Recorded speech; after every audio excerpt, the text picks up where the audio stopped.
Zion Williamson is going to leave the New Orleans Pelicans.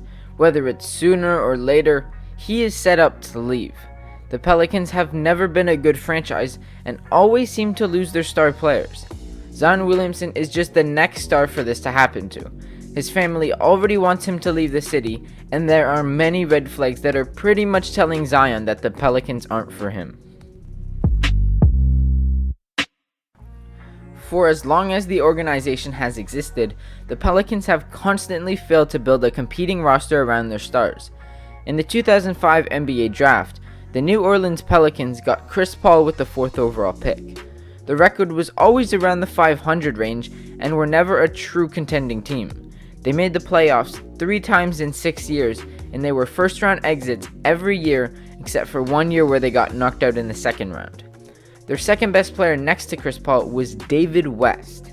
I mean, he was a good NBA player, but not good enough to be a legit second option. The Pelicans had failed to build around Chris Paul, so what did he do? He left the New Orleans Pelicans and joined the Los Angeles Clippers. After going 1 season without Chris Paul, the Pelicans were lucky and drafted Anthony Davis with the first pick of the 2012 NBA draft. Throughout his 7 years with the team, the Pelicans only made the playoffs twice. During that time, the second best player on the team was Jrue Holiday, except for 1 year when they had DeMarcus Cousins. Year after year, Anthony Davis was a top 10 player in the league, but he just didn't have a good team around him. During the 2019 NBA season, Anthony Davis was so fed up with the franchise that he made it publicly known that he wanted out. The Pelicans didn't build a competent team around Anthony Davis, so what happened? Anthony Davis left and joined the Los Angeles Lakers. The Pelicans were lucky enough to get 2 generational talents, but they all left because of their lack of success. So the Pelicans have gotten a reputation of being one of the worst franchises in the league. First it was Chris Paul, second it was Anthony Davis, and now it's Zion Williamson. So far in Zion's career, the Pelicans haven't done a good job. In the Anthony Davis trade, the Pelicans got a pretty good haul back. They got Lonzo Ball, Brandon Ingram, Josh Hart, and multiple first-round picks. A young core of Zion, Ingram, and Lonzo looked pretty promising, and so far, they have been pretty underwhelming. For the past 2 seasons, the Pelicans were looked at as a borderline playoff team. Some fans thought that they would make the playoffs, but they were expected to at least make the play-in tournament. They couldn't even do that.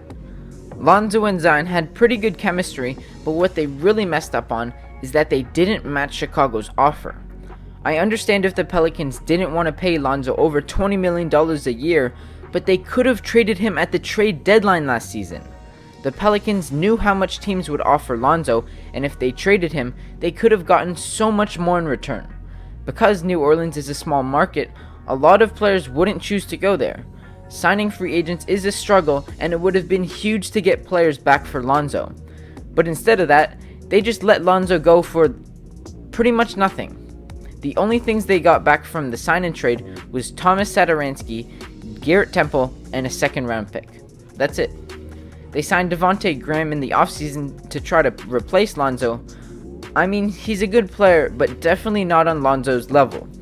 Zion needs a lot of good defenders and shooters around him, and the Pelicans have done the opposite of that.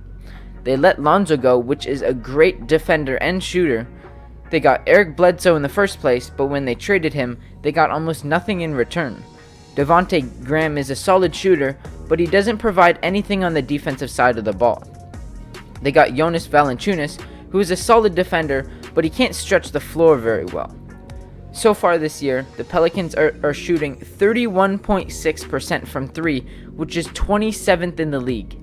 Not only does the organization fail to build a competent team around Zion, they also fail to build a team that fits with him. Why would he want to stay with a franchise like that? Loyalty is only worth it if the franchise is loyal to you. You wouldn't want to be wasting your prime on a team that isn't even competing for a championship. Your organization needs to create a sense of trust within you. They would do this by communicating honestly with you and going out and building a good roster around you. After Zion's foot injury, he has definitely put on a noticeable amount of weight. He's clearly not in game shape, and that is a problem. At the end of the day, it is Zion's responsibility for his fitness. He's being paid to play basketball at the highest level possible. If he can't control his eating and regulate his health, there is a problem. It is up to him to fix that, but someone needs to keep him accountable. Someone in the Pelicans organization needs to step in and say, "Hey man, you gotta get in shape. We need you. We need you to play like we know you can." But the problem is, they aren't going to do that. They are too afraid to lose Zion, and they don't want to risk it. But the reality is that they need to hold him accountable. If he is the player you want to build your team around, he needs to understand and take the advice. If the organization does this, the Pelicans can make a deeper connection with Zion and can be honest with him in the future. That's one of the most powerful things an organization can have: trust and honesty with their star player. But sadly, that's not the case. The Pelicans aren't going to confront Zion, and they are afraid he's going to leave. They're just going to let him do whatever he wants. Even though the Pelicans are trying to play it safe, I actually think they are more likely to lose Zion this way. If I'm Zion Williamson, why would I want to stay on a team that can't even be honest with me? How can I trust them to build a winning team around me during my best years? Years I'm never going to get back. I just want to take a look at Giannis as an example. Before he signed the Supermax, a lot of fans thought he was going to leave Milwaukee. They were getting beat early in the playoffs, and Chris Middleton was the only other teammate that was remotely close to a star-level player. But something happened behind the scenes that put trust in Giannis. After signing the Supermax, the Bucks traded for Jrue Holiday and won the championship. Now, Giannis is loyal to Milwaukee because Milwaukee was loyal to him. Another example is Devin Booker. In his earlier years with the Suns, they never sniffed the playoffs, and they were always near the bottom of the Western Conference.